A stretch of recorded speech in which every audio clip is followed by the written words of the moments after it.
High frequency trading, that's what everyone's been debating about this week, thanks to the release of Michael Lewis's latest book, Flash Boys, A Wall Street Revolt. But our next guest has been talking about it for years. Vince Lanci is up next.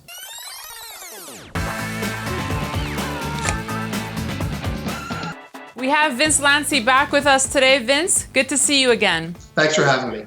So Vince, there's a new book out on the scene, Flash Boys, by author Michael Lewis. It alleges that the stock market is rigged and it looks at high-frequency trading. I know we've spoken about HFT in the past and how it has had a bad rap, but it shouldn't necessarily be a bad word, right? High frequency, that's a good point. High frequency trading has become the negative moniker for all this predatory behavior in the marketplace.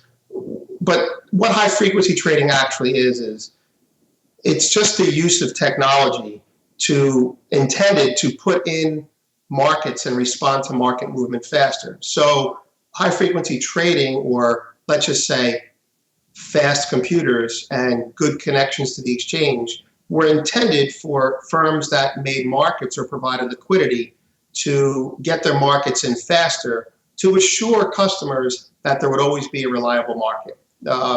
When you use that kind of technology coupled with obligations by market makers to the exchange to put markets in, you have robust, deep markets. Vince, how can high-frequency trading ruin a market? High-frequency trading was intended to basically, just to start what its intention was. As a market maker, I was a high-frequency trader.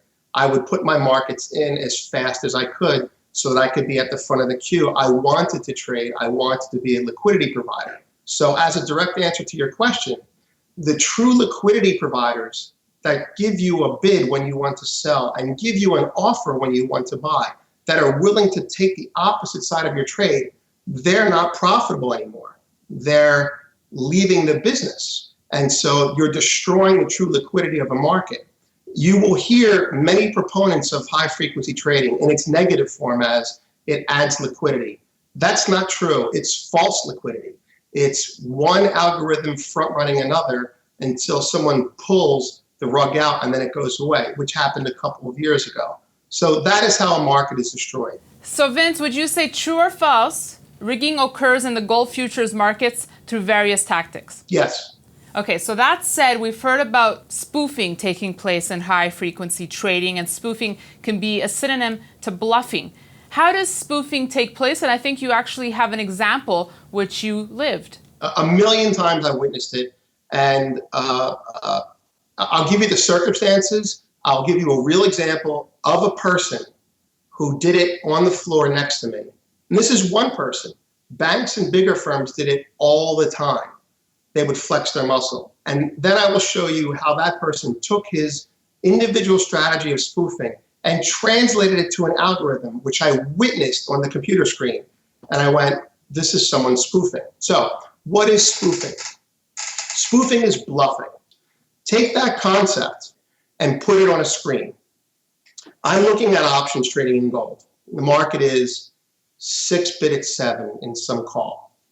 And the size is 25 up. So it's a sleepy day. And by the way, it's an illiquid product.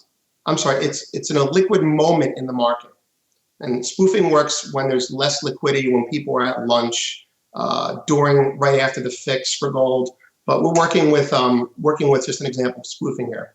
So I'm watching this market, and it's 6 bid at 7, 6 bid at 7. So I go, I'll be 6.5 for 50. So I manually put it in order to be 6.5 for 50 contracts. And then I see flashing on the screen, 6 3/4 bid for 1,000, in, out, in, out, in, out. And I'm like, why? Who's doing that? I know why they're doing that. They're trying to get someone to buy the 7s. The 7 offer is them. And they're giving the illusion that there's more buying behind it. So I'm bidding 6.5. If I were a naive retail client, 6.5 bid, oh, it's 6 3/4 for 1,000. I have to buy the 7s. Well, who's the seller of the 7s? The guy who's bidding 6 3/4.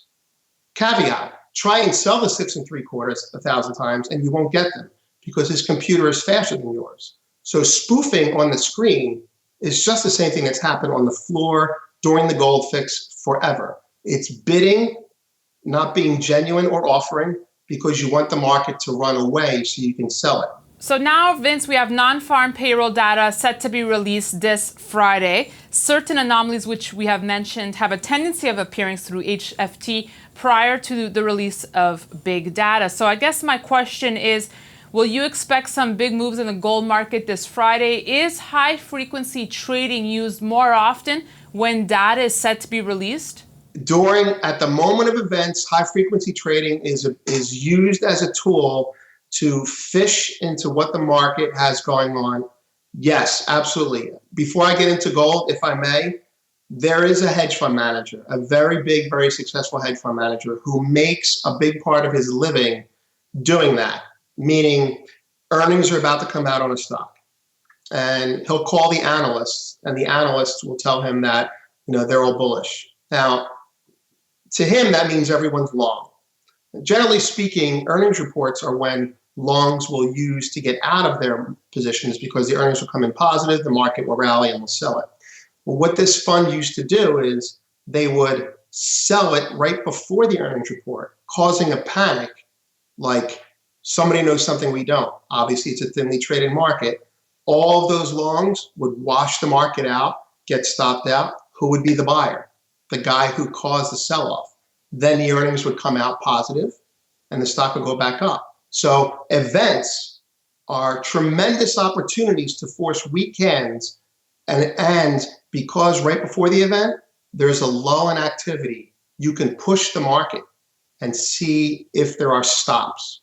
Yes. So to tie it all together now, Vince, and to conclude, how can high-frequency trading affect gold? Yeah, as with any lull in the market that comes before a news item, whether it be right before a gold fix, right before a jobs number in this case, you have to be suspicious of any quick movement on light volume.